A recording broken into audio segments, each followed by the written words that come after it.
Thanks for making the Locked On Ole Miss podcast your first listen every day. We're free and available wherever you get your podcasts, including YouTube. We're part of the Locked On Podcast Network, your team every day. Every dayers, Charles Stackhouse should be on the show sometime in the next week or two. We haven't set up a time to do it, but he has agreed to do it. So we'll have Charles Stackhouse as well. I love interviewing Charles because honestly, that era is kind of my wheelhouse. Hi, I'm Stephen Willis at the Locked On Ole Miss podcast. I'm here with Tom Vanderford for his weekly segment. How are you doing, Tom? Hey, I'm doing great, man. Yeah, I love Stackhouse. We're actually Facebook friends. You know, he's old school. He's old school. He's Cut's old fullback, but he played a little bit in the NFL. He's good. He's a good guy.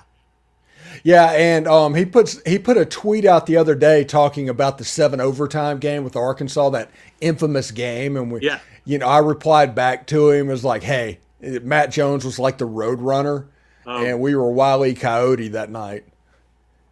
Yeah, just kind of was what it was. All right, so an interesting thing that I saw is like these PFF lists have been going out for months at this point, and seemingly every time they do an offensive list, there's an Ole Miss player on it. And it is really impressive. Before we get started, Austin Simmons officially signed and cleared and good to go. They released out a tweet, the official NFL Street thing, on Thursday, so Austin Simmons should be getting ready to compete as well. But that top 10 list and those top 10 things, that's kind of putting Ole Miss in kind of rarefied air, I think. Oh, I think so too. But at the same time, I've been talking about these kids for a while, and you have, and others. I think Ole Miss is not up there on the national scene with all these big blue bloods, but I think they're finally starting to realize that Lane Kiffin's putting together something special in Oxford. I mean, we're going to be deep at corner. We're going to be okay at safety. We're going to be deep at linebacker. We're going to be deep on the DL. I saw something the other day that said that Ole Miss would have a top 30 defense. Listen, dude, if we have a top 30 defense, we are going to be good. Yeah, we might not lose more than once. Exactly. Yeah. Exactly. And, last year we went through growing pains with our quarterback. We had a brand new quarterback. We went through growing pains. Hey, Georgia and Alabama are going to do that this year.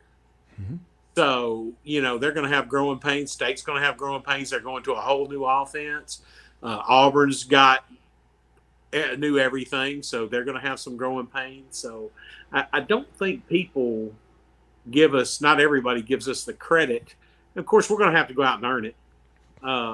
It's all done on the football field. You can be ranked in the top 25 at the beginning of the year and, be in the top 10 or not be in the top 30 at the end of the year. It's all up to, how your team plays, how they execute, injuries. And that's what I keep coming back to.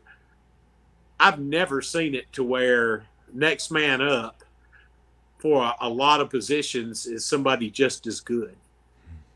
I mean, not at Ole Miss. I've seen it at Bama for years and Georgia for a few years and, LSU for a few years. But I've never seen that at Ole Miss. And literally the next man up is pretty darn good on offense and defense.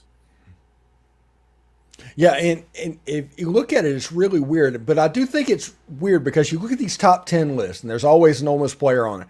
You've got all these blue bloods, and there's this little old Ole Miss sitting up on the top 10 list. But if you look at the team as a whole, the opinion of how they look at Ole Miss doesn't match where they view these players.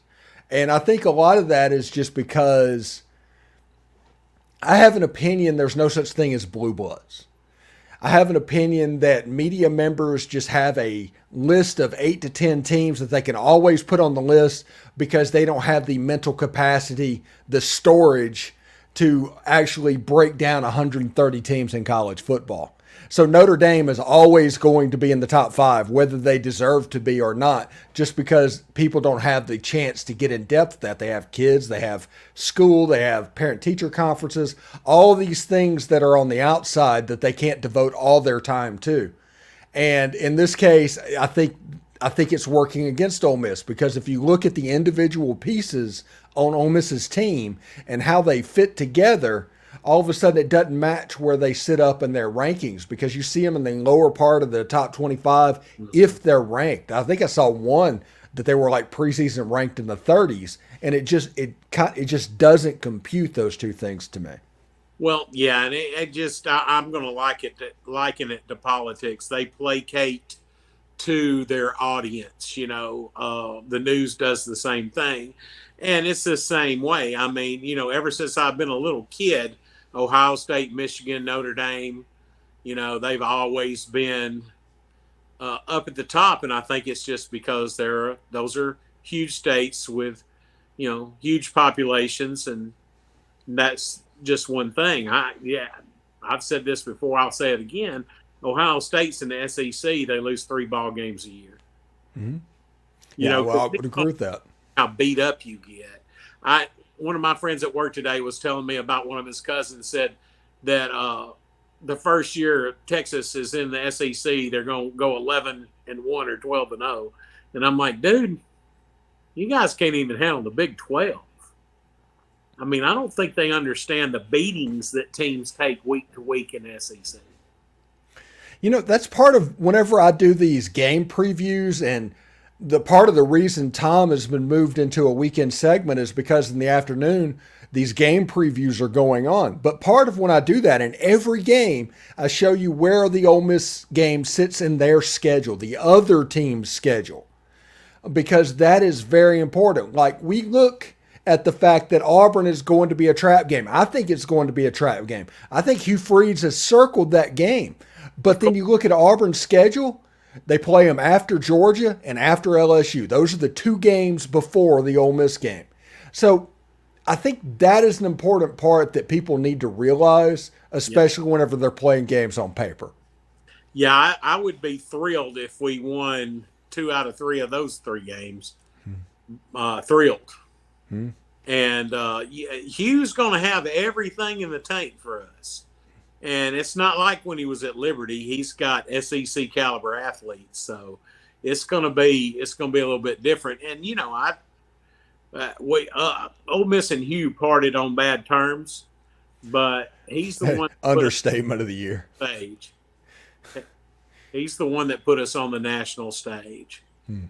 He's the one that made people go, hey, a guy from Chicago can go to Ole Miss.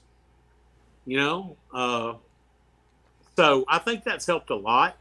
But I wouldn't trade him for Lane Kiffin and the staff we have now for anything, because I just think Lane's got that pro mindset, and I think Golding's a really good defensive coordinator. So I'm very, very happy about this year with Lane Kiffin. I think Lane's just a better head coach. I think he is too. I think he's a game manager.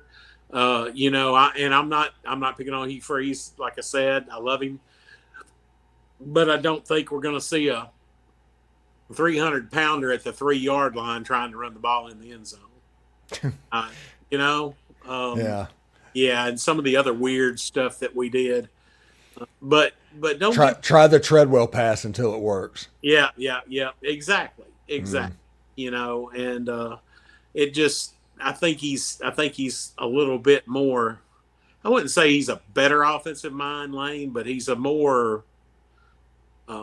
level offensive mind, and I just think our defensive coordinator, man, I'm sold on our defensive coordinator. And the reason I am is you hear it from the kids, that's 99% of it.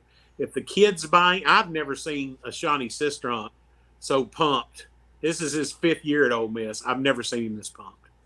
Yeah, I interviewed Jeffrey Rush on Thursday, and he talked about one of the reasons he committed was talking about Pete Golding wanting to get his spot secured and all that and ready to go. And I mean, this guy is obviously a leader of this class in recruiting. I think Jeffrey Rush is going to be, whenever this is all said and done, he is going to be the Dante Moncrief of this class. And I mean, whenever you talk to him, the enthusiasm just kind of oozes. And I like it. He said he's up to 265 pounds, and he said he considers himself a twitchy athlete, Uh-huh. which I saw that, but it's high school, so you try Yeah. and like Right. do it. But if he's twitchy at 265, he's going to make a lot of plays on that Ole Miss defense. You darn right he is. And that's what I see Pete Golding doing. I read the other day where some folks were getting upset because we were committing a lot of 3-stars. Well, number one, their senior year hadn't even played out yet. Number two, the people that we are getting, you can tell where they're going to fit in Pete's defense. He's getting playmakers. He's getting athletes. So I'm pumped. Yeah, Maurice. Say we're going to get Kamarion Franklin. I do. I know everybody says he's going somewhere else. I think we're going to get him. Yeah, Jeffrey Rush says he's working really hard on him. I talked Yep. to Brian Smith that Auburn has apparently come onto the scene as a suitor for him. I don't know if he's eventually going to go there, but they're trying really hard to get a visit out of the Kamarion Franklin. The defensive line, man. Oh, yeah. Pete Golding's done some work on the defensive line in this class. Yeah. And Maurice Davis, who we interviewed, what was it, last week sometime, he's being recruited in that jack position, outside linebacker. And I'm pretty excited to what he can do in that area too, because he's another super athletic, plays violent. He is everything you want in a football player. The problem is, and everybody says, well, why is he a 3-star? Well, he's a 3-star because he's 210 pounds. Exactly. Yeah, if you put on 20 pounds, the training table's going to do that. You probably can't come in and start as a true freshman, Nope. but as a sophomore, you're ready to go. Exactly. And that's what you got to do when you're Ole Miss. You're not going to get a ton of 5-stars, and you have to find those people that you can coach and that you can add a little bit of good weight to, a little bit of speed, and that's how you compete. But I'm so happy with our depth. I'm just really, really looking forward to the season. And we got a rough schedule, man. We got our out of conference hitting a piece of cake. Tulane's good, man. They beat USC in the Cotton Bowl last year. Yeah, but the reason they beat USC is gone. Oh, did their quarterback leave? No, their running back that averaged 10 yards a carry. Oh, yeah, he's in the yeah, and their backups at Florida. Yeah. Okay, cool. Yeah. I'm feeling a little bit better. Yeah. I just really, really think the big difference this year is going to be depth. I do too. At it until this year. Yeah, it should be pretty good. Before we get out of here, SEC Media Day starts tomorrow.